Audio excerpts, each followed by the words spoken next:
Halo guys, Assalamualaikum warahmatullahi wabarakatuh. Kembali lagi di channel saya Diari Bansos. Sahabat YouTube, bagaimana kabarnya hari ini?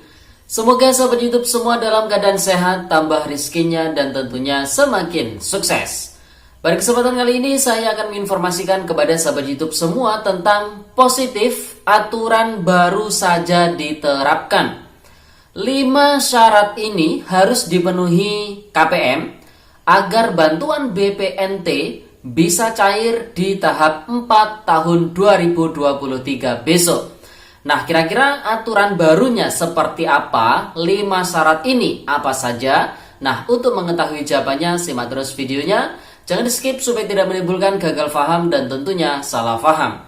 Bagi yang baru gabung dan baru kenal dengan channel Diari Bansos, saya ucapkan selamat datang dan terima kasih banyak. Saya mohon bantuannya kepada sahabat YouTube semua untuk terus mendukung channel Diari Bansos dengan cara like, share, komen. Dan tentunya silakan di subscribe channelnya, aktifkan notifikasi loncengnya supaya sahabat YouTube semua tidak ketinggalan di video-video terbaru dari channel Diari Bansos ini. Dan silakan di share ke grup-grup media sosial sahabat YouTube semua apabila video kali ini bermanfaat. Oke sahabat YouTube, langsung saja saya akan melanjutkan informasinya tentang positif aturan baru saja diterapkan.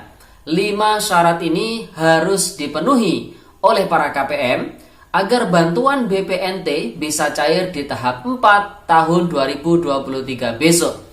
Nah, kira-kira 5 syarat tersebut apa saja? Untuk mengetahui jawabannya, simak terus videonya ya sahabat YouTube.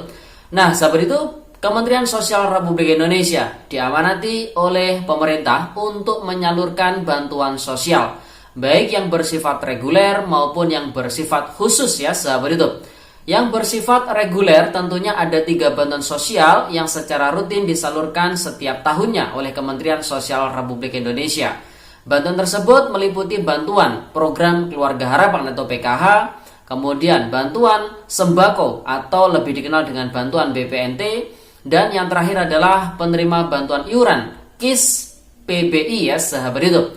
Nah, ketiga bantuan tersebut diberikan secara reguler kepada keluarga penerima manfaat. Tentunya diberikannya tidak sembarangan. Jadi ada syarat-syarat khusus yang harus dipenuhi oleh para penerimanya. Salah satu bantuan reguler yaitu bantuan PKH. Di video sebelumnya kita telah menyampaikan ada 7 syarat yang harus dipenuhi oleh para KPM agar bansos PKH-nya nanti bisa dicairkan di tahap 4 tahun 2023. Dari poin-poin penting dari ke-7 syarat tersebut, ada beberapa aturan baru yang baru saja diterapkan ya sahabat YouTube di tahun 2023 ini. Begitu juga dengan bantuan BPNT atau program sembako. Ada aturan-aturan baru yang diterapkannya ini mulai tahun 2023 ini. Di tahun-tahun sebelumnya aturan tersebut masih belum diberikan ataupun masih belum diterapkan. Sedangkan mulai tahun 2023 ini barulah aturan baru tersebut ditetapkan ataupun diterapkan oleh Kementerian Sosial Republik Indonesia. Nah, tentunya di Diari Bansos kita telah merangkum untuk bantuan BPNT agar nantinya di tahap 4 tahun 2023 bisa cair kembali bansos BPNT-nya. Jadi para KPM ini harus memenuhi 5 syarat ya sahabat YouTube. Nah, 5 syarat ini saling berkaitan dan apabila ada salah satu syarat yang tidak terpenuhi, maka bansos BPNT-nya tidak bisa dicairkan untuk tahap keempat besok ya sahabat YouTube. Meskipun di tahap 3 kali ini bansos BPNT baik itu yang dicairkan lewat pos ataupun lewat kartu KKS cair, namun itu bukanlah menjadi jaminan nanti di tahap keempat atau di tahap berikutnya bakalan cair lagi bantuan BPNT-nya. Karena saat ini dasar penetapan penerima bantuan sosial adalah data DTKS. Sedangkan data DTKS ini dipadu-padankan dengan data Dukcapil, kemudian data BPJS Ketenagakerjaan, kemudian data Ditjen AHU yang ada di Kemenkumham, kemudian data-data lainnya yang menyebabkan perubahan data ataupun data tersebut sangat dinamis sifatnya. Jadi setiap saat bisa berubah. Oleh sebab itu menyebabkan 5 aturan ini harus ada ya sahabat YouTube dan tidak menutup kemungkinan yang di tahap 3 kali ini tidak cair, nantinya di tahap 4 bisa cair kembali dengan adanya perubahan data yang sangat cepat dan juga dinamis tersebut ya sahabat YouTube. Nah, kelima syarat tersebut apa saja yang bisa menyebabkan bantuan BPNT nanti di tahap 4 itu bisa cair kembali? Langsung saja, syarat yang pertama adalah terdaftar di Data Terpadu Kesejahteraan Sosial atau DTKS. Jadi, syarat utama itu harus terdaftar di data DTKS. Karena memang seluruh bantuan sosial itu sumber datanya harus mengacu ke data DTKS ya, sahabat YouTube, utamanya yang bantuan berasal dari Kementerian Sosial Republik Indonesia.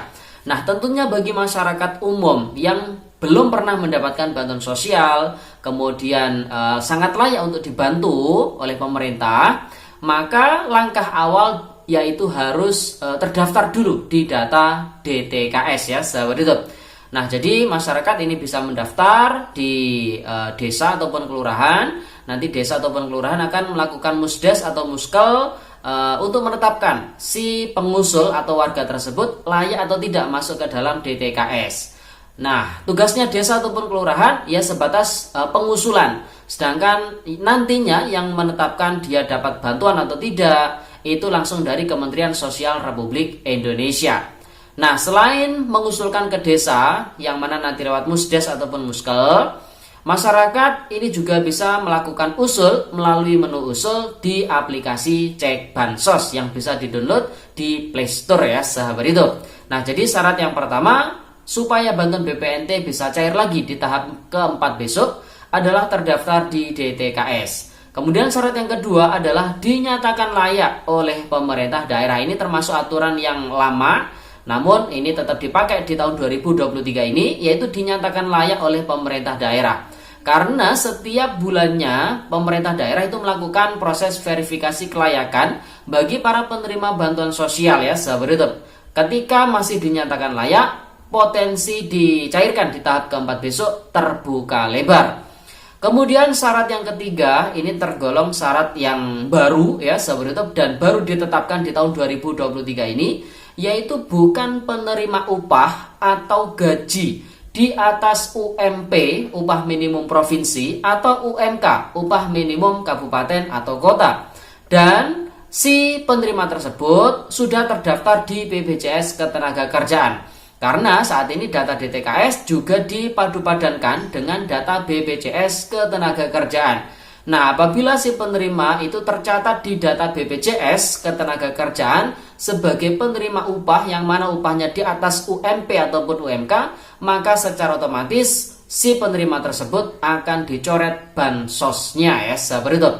Kemudian syarat yang keempat agar bantuan BPNT bisa dicairkan kembali di tahap keempat besok adalah bukan pegawai atau pekerja yang sumber gajinya dari negara, yaitu APBN atau APBD. Dan syarat yang terakhir yaitu ditetapkan sebagai penerima bantuan sembako atau BPNT di tahap 4 tahun 2023, yang mana untuk dicairkan lewat PT Pos itu alokasinya adalah untuk bulan Oktober, November, dan Desember. Sedangkan yang dicairkan lewat kartu KKS alokasinya adalah untuk bulan September dan Oktober. Dan prediksi kita ini yang dicairkan lewat kartu KKS akan mulai disalurkan di bulan Oktober hingga nanti masuk di awal bulan November ya, sahabat YouTube. Nah, sahabat YouTube, jadi itu kelima syarat yang harus dipenuhi oleh para keluarga penerima manfaat bantuan BPNT agar bantuan BPNT-nya bisa cair kembali di tahap 4 tahun 2023 besok. Ada aturan lama yang dipakai kembali, namun ada aturan baru yang baru saja diterapkan di tahun 2023 ini.